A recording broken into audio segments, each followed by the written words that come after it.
Imagine that one of the most famous beverages in human history has an unexpected connection to the Vatican. It sounds like a conspiracy theory, but it isn't fiction. In the late 19th century, the Pope personally awarded a French chemist a gold medal for a drink that would soon become a sensation across Europe. Its recipe combined French Bordeaux wine with coca leaves. Just a few years later, a remarkably similar drink appeared in the United States. Not long after, it changed its recipe, received a new name, and evolved into one of the most recognizable brands on earth. At first glance, these events seem completely unrelated. Yet when historians carefully traced the origins of Coca-Cola, they discovered a fascinating chain of influence stretching from France to the Vatican and eventually across the Atlantic to America. So was Coca-Cola really born thanks to the Vatican? Or is it simply a fascinating legend? Let's uncover the remarkable story behind one of the world's greatest brands. The second half of the 19th century was an era of remarkable discoveries and incredible optimism. Electricity was transforming cities, new inventions appeared almost every month, and people believed science could solve nearly every problem. Pharmacies became centers of innovation. Shelves were filled with elixirs, syrups, and medicinal tonics promising relief from headaches, fatigue, anxiety, digestive disorders, and countless other illnesses. At the time, scientific understanding of many substances was still limited. Ingredients that would later become tightly regulated were commonly found in everyday medicines. It was during this period that French entrepreneur and chemist Angelo Mariani began experimenting with an unusual ingredient, coca leaves. For centuries, indigenous peoples of the Andes had chewed coca leaves while working at high altitudes to reduce fatigue, suppress hunger, and maintain endurance. European explorers returned with stories describing what they believed to be a remarkable natural stimulant. The mysterious plant quickly captured the imagination of scientists, physicians, and entrepreneurs throughout Europe. Mariani saw an opportunity. He carefully blended coca leaf extract with one of France's finest Bordeaux wines. In 1863, he introduced Vin Mariani. The drink quickly distinguished itself from countless other medicinal tonics.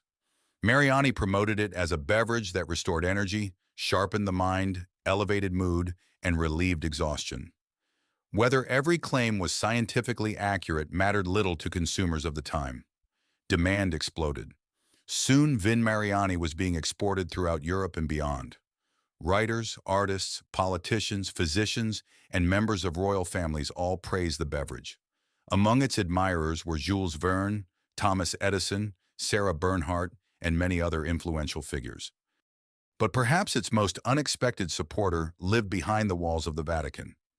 Pope Leo XIII became such an admirer of Vin Mariani that he awarded Angelo Mariani a prestigious Vatican gold medal. He even granted permission for his portrait to appear in the drink's advertisements, an extraordinary endorsement during that era. For consumers, this wasn't simply marketing. It represented trust, prestige, and international recognition. Sales skyrocketed, and Vin Mariani became one of Europe's most celebrated beverages. Yet its greatest influence was still to come. Thousands of kilometers away, across the Atlantic Ocean, an ambitious American pharmacist was watching these developments with great interest. His name was John Stith Pemberton. A veteran of the American Civil War, Pemberton had suffered a serious injury that left him living with chronic pain. As both a pharmacist and an inventor, he spent years experimenting with medicinal formulas, searching for products that might improve people's health while also building a successful business. When news of Vin Mariani reached the United States, Pemberton immediately recognized its commercial potential. Inspired by the French success, he created French Wine Coca. The similarities were unmistakable. Wine, coca leaves, a medicinal image, and promises of renewed energy. For a brief time, it appeared that America had found its own version of Europe's most fashionable tonic. Then everything changed. In 1886, Georgia introduced prohibition laws restricting the sale of alcoholic beverages. For Pemberton, it threatened to destroy years of work overnight. Rather than abandoning the project, he reinvented it completely. He removed the wine, added a sweet syrup, blended in extract from cola nuts, a natural source of caffeine, refined the flavor, experimented again, and eventually created an entirely new soft drink. It was at this crucial moment that his bookkeeper, Frank Mason Robinson, suggested the unforgettable name Coca-Cola. He also designed the elegant flowing script logo by hand. More than 130 years later, that logo remains one of the most recognizable trademarks ever created. The first glasses sold for only 5 cents at a neighborhood pharmacy. No one standing at that soda fountain could have imagined they were witnessing the birth of a global icon. Interestingly, early versions of Coca-Cola, like Vin Mariani, did include coca leaves. However, during the early 20th century, the company transitioned to decocconize coca leaves, from which psychoactive alkaloids had been removed. That practice continues today under strict U.S. regulations. So, is Coca-Cola simply Vin Mariani without the wine? Not quite. Most historians agree that Vin Mariani served as Pemberton's greatest inspiration, but inspiration is not the same as imitation. Over time, Coca-Cola developed its own unique formula, identity, branding, and cultural significance. Still, the historical connection remains extraordinary. One French chemist, one pope, one American pharmacist, and a chain of events that quietly reshaped the global beverage industry forever. Today, Coca-Cola is sold in more than 200 countries and territories.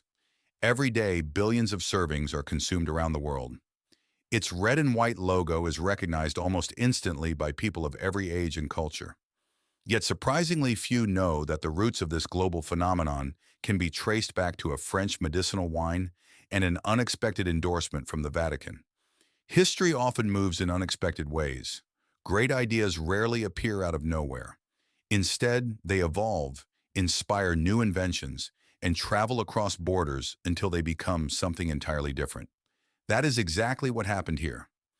The story of Coca-Cola is not merely the story of a soft drink. It is a story about innovation, adaptation, timing, and the surprising connections that shape history. If you enjoyed this little-known story and want to discover more fascinating facts behind the world's most famous brands, empires, and historical events, don't forget to like this video, subscribe to the channel, and turn on notifications. And let us know in the comments, which famous brand's origin story would you like us to explore next?